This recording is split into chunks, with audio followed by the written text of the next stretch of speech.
इस कहानी का संदेश यही है कि दोस्ती सिर्फ हंसी खुशी के लिए नहीं होती, बल्कि एक ऐसा रिश्ता है जो मुश्किल समय में हमारी सबसे बड़ी ताकत बन सकता है। सच्चे दोस्त वही होते हैं जो हमें सही रास्ता दिखाएं और हर परिस्थिति में हमारा साथ दें। नमस्कार दोस्तों, बीबी फ्रेंड्स क्लब को आपका स्वागत है। कहानी शुरू होती है एक छोटे से गांव सुखपुर से, जहां 4 दोस्त अर्जुन, रघु, समीर और मोहन एक साथ बड़े हुए थे। ये चारों दोस्त बचपन से ही एक दूसरे के लिए खड़े रहते थे। उनकी दोस्ती इतनी गहरी थी कि गांव में उनकी मिसाल दी जाती थी।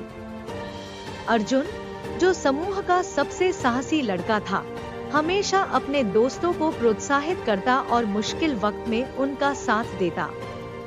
रघु बेहद बुद्धिमान था, उसके पास हर समस्या का समाधान होता था। समीर, जो थोड़ा शर्मीला था, हमेशा अपनी कला और संगीत में व्यस्त रहता, लेकिन जब भी दोस्तों को जरूरत होती, वह हमेशा तैयार रहता। और मोहन, वह सबसे मजेदार और खुशमिजाज था। एक दिन गांव में भयंकर बाढ़ आ गई। पानी इतनी तेजी से बढ़ा कि गांव के कई घर डूब गए। अर्जुन, रघु, समीर और मोहन अपने अपने परिवारों को सुरक्षित स्थान पर ले गए। लेकिन तभी अर्जुन को याद आया कि उनकी बूढ़ी शिक्षिका सुधा जी, जो गांव के किनारे अकेले रहती थी, अब तक मदद के बिना ही होंगी। अर्जुन ने तुरंत अपने दोस्तों से कहा, हमें सुधा जी को बचाना होगा। रघु ने पानी के खतरे को समझाते हुए कहा, पानी बहुत तेज है, यह जोखिम भरा हो सकता है। लेकिन अर्जुन ने जवाब दिया, अगर हम अपनी शिक्षिका को नहीं बचाएंगे, तो हमारी शिक्षा और दोस्ती का क्या मतलब। चारों दोस्तों ने मिलकर योजना बनाई। रघु ने रास्ता बताया, समीर ने आवश्यक सामग्री जुटाई और मोहन ने सबका हौसला बढ़ाया। एक दूसरे का साथ देते हुए वे अंततः सुधा जी के घर पहुंचे और उन्हें सुरक्षित स्थान पर ले आए। कुछ महीने बाद गांव में सुख शांति लौट आई। लेकिन तभी चारों दोस्तों के बीच मतभेद शुरू हो गए।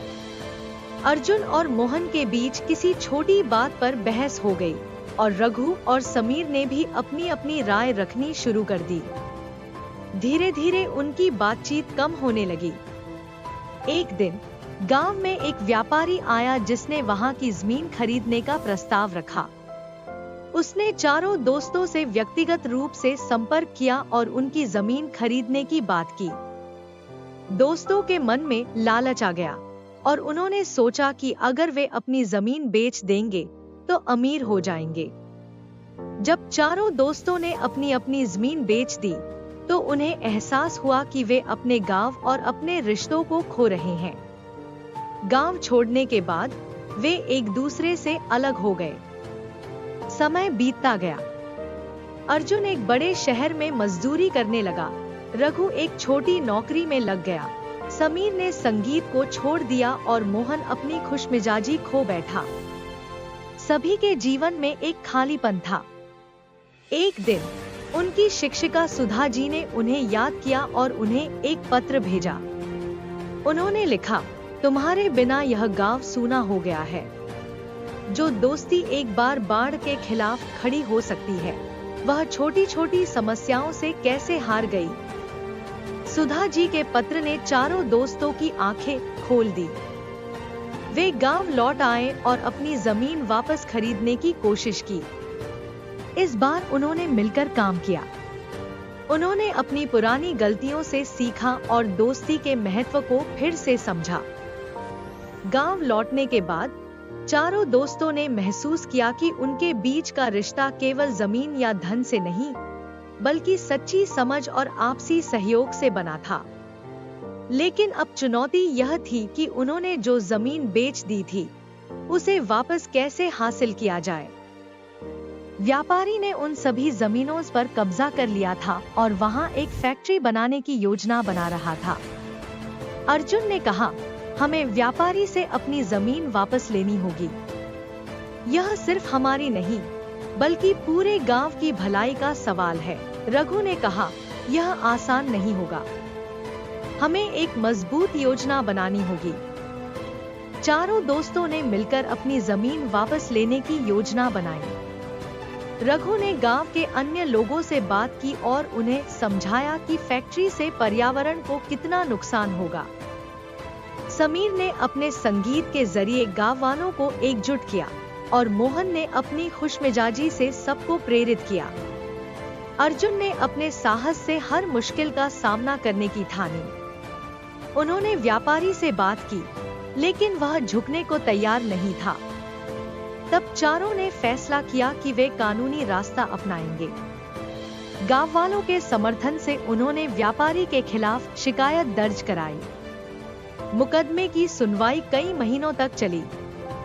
इस दौरान दोस्तों ने हार नहीं मानी। वे एक दूसरे का साथ देते रहे।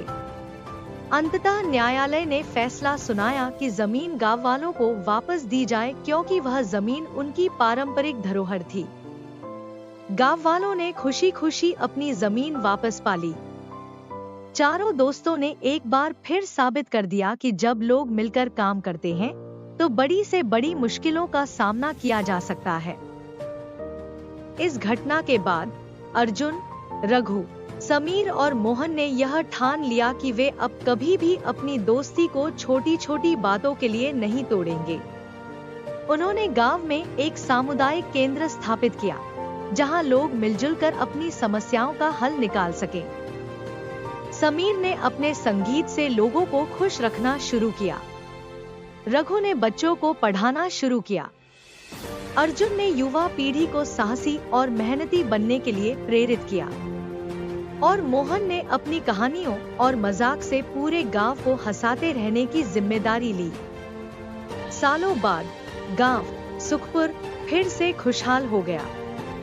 यह सब इसलिए संभव हुआ क्योंकि चार दोस्तों ने अपनी गलतियों से सीख ली और दोस्ती की सच्ची ताकत को समझा।